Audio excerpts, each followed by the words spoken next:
right now as we are approaching the top of the hour here to start Ability MKE Now. So just stand by one moment and we will be all together soon.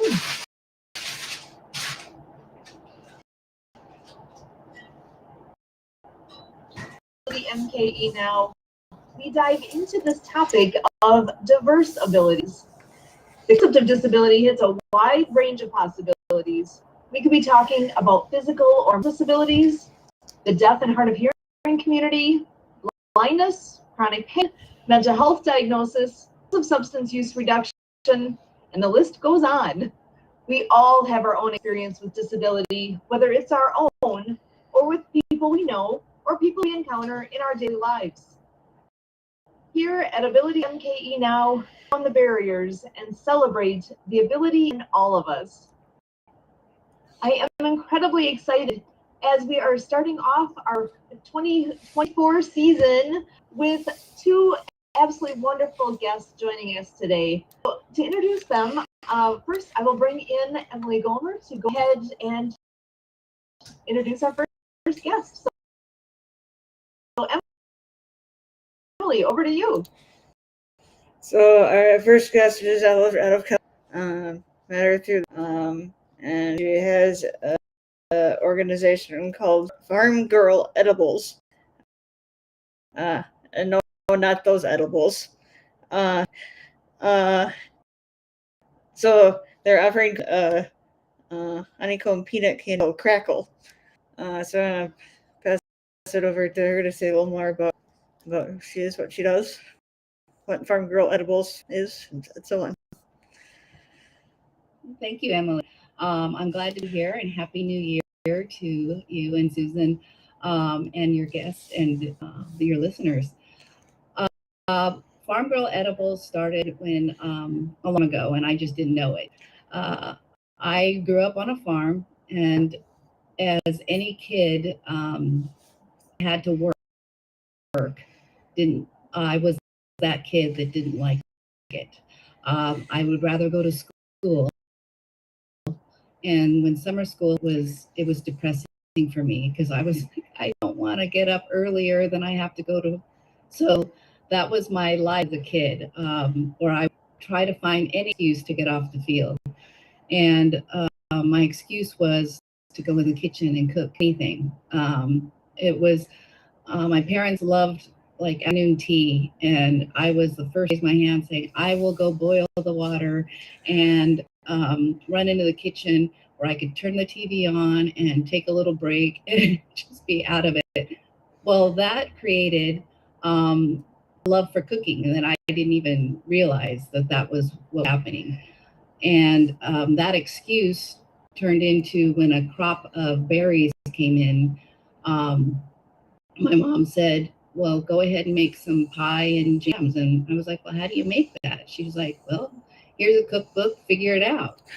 So I figured it out, and that taste, I can still taste it because it was just something I hadn't had before. It tasted so good. So years go by, I, farms and everything, graduate from college, get married, and we're at an event with my children, and it's a fundraising event, and a vendor there with a big sign behind her that said homemade jam. And I got really excited because I could still taste that taste of the jam that I had when I was a kid. So we went up there and I asked, do you have tasters? And she said, yes. I was so excited. She had the flavor that of the berry that we had, and I was so disappointed. I was thinking, I was so excited. I'm going to relive the taste that I had, and it just was of what I was used to. So my son was like, he thought it was great because it was different than the store-bought that we had. So I said, I could have a company where they should try what I experienced as a kid. So that's how Farm Girls came about. And then the candy part was just Christmas gifts. A lot of this was Christmas gifts. We would make gifts or just gifts in general and give them out.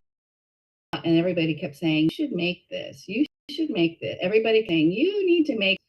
So that's how it all came about. And just slowly has developed to now where I have a co-packer now, and I could in stores and all that. So that was my funny story of how it all came about. And I didn't even think that working on the farm, I didn't even want to do anything again. And then I had to reinvent myself, I guess. It just came about, well, I know how to I know how it should taste. So that's kind of went full circle. I love that. And so I grew up in northern Wisconsin and worked on a farm. Their whole family, it was a dairy farm. My uncles got a dairy. So the whole idea of farming, and I know how hard it was, that, you know, time and energy, all the things that she put in as my best to go over, and, you know, I can come and go because I was, you know, I was just a friend, but I can appreciate very much the work and energy that goes into that, and to have that as your youth, you have that work ethic and all the things that go with it. I love that relates then to being in the kitchen and this love for cooking evolving from all of this. I absolutely love that. And I wish you were close by to me right now that I could try your yummy stuff out there, because I'm seeing, but I actually see a picture in the background here of the product that she has. And so what kind of flavor do you offer? Do you have a wide variety, or are you some special items, or what do you have? Great, thanks for asking that. I have specific flavors. When I first started, it was like every flavor under the sun. I would go to farmer's market and I would have every flavor. Somebody would ask me, do you have XYZ flavor? And I was like, no, but I can make XYZ flavor. So now I have pared it down to 6 gourmet flavors. 2 are wine flavors, a cranberry Chardonnay. 2 are jalapeno flavors, and that's a cherry jalapeno and a cranberry jalapeno. And then I have a raspberry jam. The raspberries, some of them are yard, so that's why I have raspberry on there. And raspberry tastes so good and in everything, because I use my products to cook with. I do have one sugarless flavor because a lot of people have been wanting to, you know, they're more health conscious, so they trying to cut their sugars. And so I came up with a cranberry jalapeno made with monk fruit. Interesting. Oh my gosh, that's fantastic. And that they're growing in your backyard. I mean, that's that whole idea of that farm to table. You've got everything right there, and interesting, unique flavors. I'm sorry, I just have that instant, I want to say mental picture. Mouth is watering just a little bit because I'm thinking unique flavor combinations that I would never have thought of. So this is really something special. I love this. Yeah, right. It makes it more special that it's grown in your backyard. The one's grown in your backyard, so it's a direct connection there. And the taste is again just that too. From the store bought, and it's not manufactured like mass production. It's in still small quantities to keep that artisanal flavor. And I asked for years, you know, what do you use with them? Why did you come up with these? Well, now the charcuterie boards are taken off, and I glaze them on our meats, chicken, any of the meats. And it just gives that extra flavor, and it tastes gourmet without all that time of slaving in the kitchen. It's just quick and easy. I've even put the raspberry jam in like champagne and prosecco, and our hot chocolate. It just steps it up a next level. So, Oh, fun ideas. I mean, you're saying these things. I'm thinking, why haven't I thought of this? Why have I never tried this? That's so great. I love it. and I love when people sit there and go, "What do you mean you cook with them?" You know, and I was like, it's way more than just peanut butter and jelly and toast. Awesome. Okay, you're opening my mind to all sorts of new possibilities here. Thank you for that. That's awesome.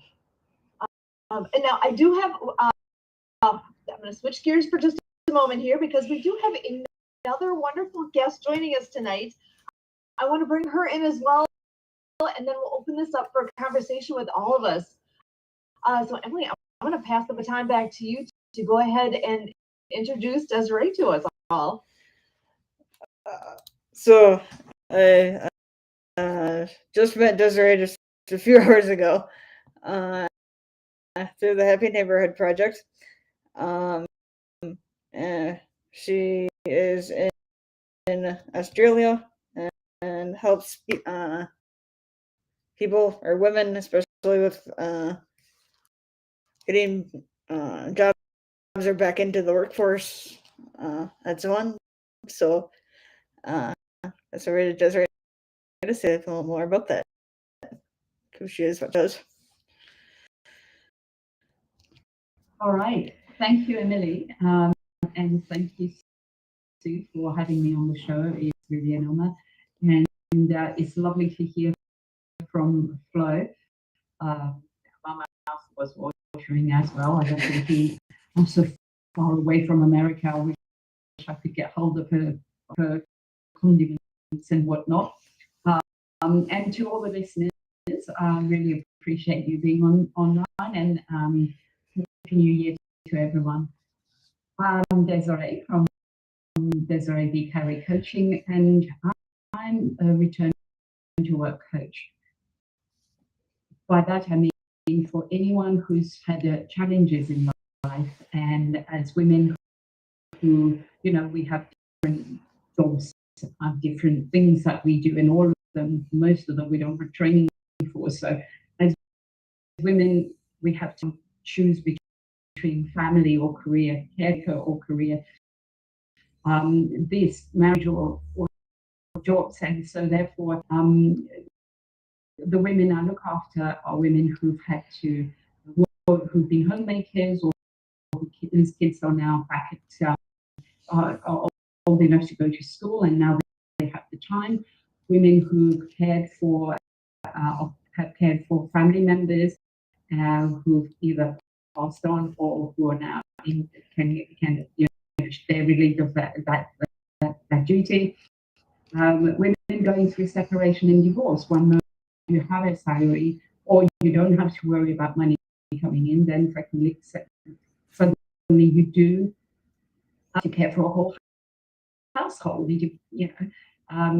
And so there are people who are recovering from illnesses as well, for example. And of course, and the moment, I think the real turning point was when my sister, who had a career as well, and she became very sick, and she ended up in a wheelchair for 3.5 years. And she recovered. She was recovering slowly and was confident enough to start going back to work. And she needed to boost her confidence, so I helped her with preparing for her job application package, her CV, her cover letter, and interview skills. And she applied for several jobs, and she wanted to go back to work part-time so that she wouldn't stress herself after her illness too much.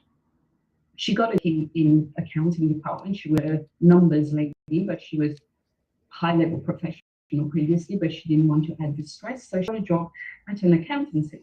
The day she was supposed to start work, and she's in Europe, and here I am in Australia, and I offer my clients usually 911 call in case there's a sudden panic. So she called me and she says, I can't go in there. I can't go in there. And I said, why? You've got the job. It's day one. She's me walking in on my in my wheelchair, what will they judge me? What if some days I show up in crutches or with a walking stick? Can't go in there. If they look at me funny, I just don't know what I'm going to do. It's going to take me right back, and I'm just going to have a major breakdown. And I said, look, just before, call your boss, tell her or him, I can't remember, tell your boss that you would like to have a meeting with the team, and you can explain to them what the challenges you're having and whether one has anything to say about it. And put it out there so that it's not hanging in the background and you don't see looks or emotions you think you're going to see.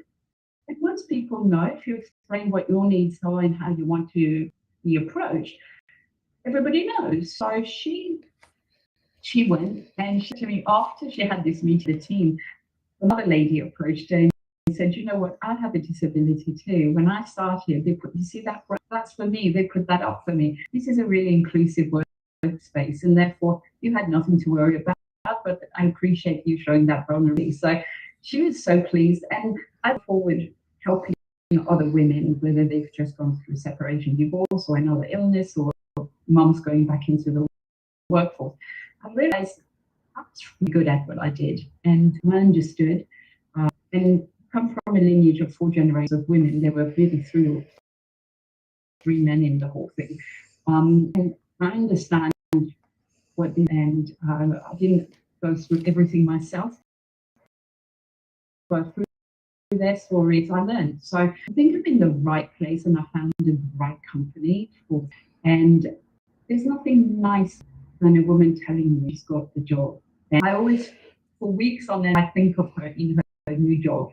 I think of how excited she must be to have a plan, to have money. Like her success, my success. It doesn't matter what background she comes from. It's the fact that she's got that financial independence now, and she doesn't have to rely on anything. It's the fact that she's now making her own money, and there's nothing nicer than that for a woman to earn her own money. It doesn't matter if I can't stop her from having a heartbreak or having problems or anything, but you know, when you have problems, but you know you've got a roof over your head and you can pay for yourself, better than sitting on the curbside, outside, or in your car having those problems. You know, so for me, nothing worse than seeing a woman on the street. So a woman who's got her own money is the best thing. Love it. And one of the things I heard you say in there is, in part, I think, helping somebody to understand and have the confidence to move forward, and they don't know what steps to take. It's so nice to have somebody like you in their corner and as a guidance, and you know, because we all have things that, you know, we don't always even know what we don't know. There's so many things around it, so to have that expertise to be able to guide somebody along the way, and even if it's, you know, sometimes that extra word encouragement makes a big difference too. So I love what you do. This is I honestly haven't met people that do this type of expertise, and I love what you have shared. This is fabulous. Thank you. I think there are many people who, in a way, do what I do, which is career. But for me, the career coaching part is almost the simple part. Building the confidence, that's the part. But many women will tell me, I have no skills, I have no experience, don't have anything anyone would want, you know, to offer me a job. I don't know, you know, women are so belittled, put themselves down so much, and building that sense of worth and value in them for them is the most important. Once the belief in themselves is there, you can do anything. So their coaches will only look at you from one point and move forward, but they won't help you with building. And I'm not saying there's anything wrong with them. I know that the woman with confidence or who's esteem along the way will not achieve anything until she's rebuilt that. If she trusts and believe in herself, it doesn't matter what you put in front. Even if you say you are successful, start to succeed, because she doesn't believe she can. So, you know, you have to get her to that point, you know, and I'm sure all of us 4 women here have been at a point where we have lost that belief, or we needed that confidence to make that jump, you know, what that feels like. So I don't know many women who don't have that feeling, you know, so or haven't had that at one point in their lives. So yeah. Absolutely, because it's scary putting yourself out there and looking for something new and trying to figure out sometimes that whole part of, okay, I know myself, but what skills do I have that I can offer the world? Where can I fit in? And trying to figure that out sometimes it's hard to sometimes actually look at yourself clearly, because whose voice do we hear the most? We hear our own voice inside our head the most, and that can be really good, or it could be it could be really critical, or there's all sorts of different things there. And to have somebody who can help to get that that confidence built, I love that. That is so valuable in so many ways. It is, but most importantly, since COVID, a lot of women haven't realized just how much power they do have in the workforce. And educating women to understand that, look, just because they're offering you a job doesn't mean you have to take the lowest pay because you're too afraid to take the job on, or that they're not going to offer you the job. Don't do that, because you're doing yourself more harm than good. So stand your ground, because since COVID, the world doesn't look the same anymore in the workforce, and women have a lot more power than they realize. So it's that education that's really important, and I don't know, and it's important that women know that. And I'm not saying women are not in touch, but just saying some people may not be aware. So it's important to be there for them. Excellent. Well, I want to open up the conversation here too. If either of you have questions for each other too, feel free. Because I do want to think back here with Flo. How long have you been doing your business like this? How long has that been going? I started out in 2006 when I got my my license and everything, and then just slowed from there, and then really had to put the foot to the metal when, like had Desiree said, when I went through a divorce. So that was like, okay, what am I going to do after 25 years of marriage, and then the kids are almost out of the house? So that's when I kind of went, what? This is no longer a hobby now. It has to become a business. So that's where I went from there. So. Well, I hear that. I kind of makes me think now with Desiree, what would it have meant to you at that time to have had somebody like Desiree in your corner to help guide you as you were figuring out what to do next? Right. That's where I kind of went.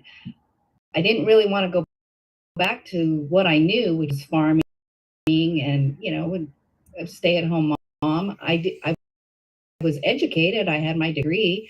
So I was like, okay, I got a business degree for a reason. So let's use it. So you just got to find your talents.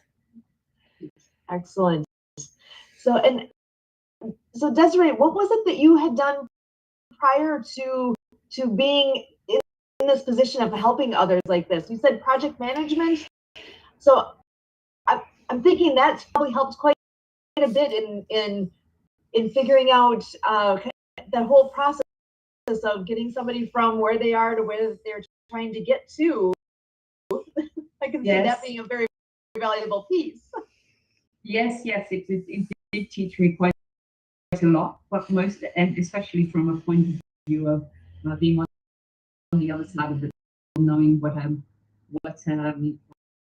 employer is looking for from an employee. But in the last 12 years, but I had previous to starting Desiree became coaching, I was in disaster management. So I used to project manage post-disaster projects. So making sure that things all got sorted. So sometimes life can look a bit like a disaster, and you have to be fairly agile to adapt. to what's going on in the world. So that taught me quite a bit, and I loved what I did, and it taught me so much. And I can project manage just about anything, and I project manage myself pretty much because I'm a project, the work in progress, as they say. But you know, it teaches the person lesson, and I think, you know, that's another thing I want to say to all the women who are listening, and men. But women are natural project managers. They're natural born project managers. From the time you start planning, or perhaps not your child, but raising your children, looking at their schools, planning their meals, planning the school runs, planning their birthday parties, planning your school trips, planning for this, planning for that, you know, supporting your partner for their trips and doing all this stuff. You're planning non-stop, the Christmas party, the dinner party.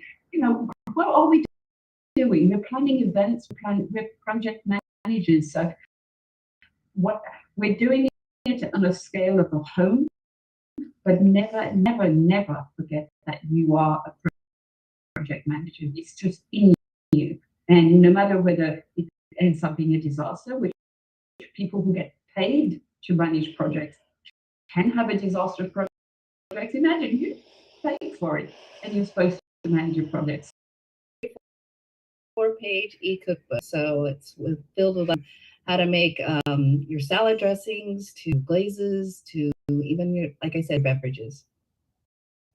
I love that. Fantastic. And if somebody was looking to find where they would look that up, where to find more information on that? On Facebook is also and social media. I'm under Farm Girl Jams, Jellies, and More, just so I don't get put in any jail with Edibles name. Or my website is Farm Girl Edibles, so you can do that. I do a lot of virtual events, and I do ship nationwide into Canada. Excellent. And Desiree, I'm going to give you that same question here as far as where you are at with looking back, looking forward. Yeah, looking back, this year has been of making connections and of really building some very strong connections and building some of the online courses that I did, which I really achieved and I'm very proud of. Moving forward, it's all about belief. Making sure I set the message to everyone that believe and it will be. That's for me. Believe and it will be. So whether it's whatever it is you're trying to achieve, believe you can do it and don't let doubt paralyze you. They paralyze not in a light word because this is Ability MKE Now for the disability sector, but I don't mean that kind of paralysis. You can be, don't let your brain be paralyzed or your movements be paralyzed because you have doubts. Go that because doubts makes you not do it. So why not do it? Fail, at least you know then, but do it, you know. I love that. That is wonderful words for all of us to live by. I cannot thank you both enough for being here and joining us with Ability MKE Now. Again, my name is Sue Rosser on Riverwest Radio, and as always, we thank you. Thank you. It's been an honor.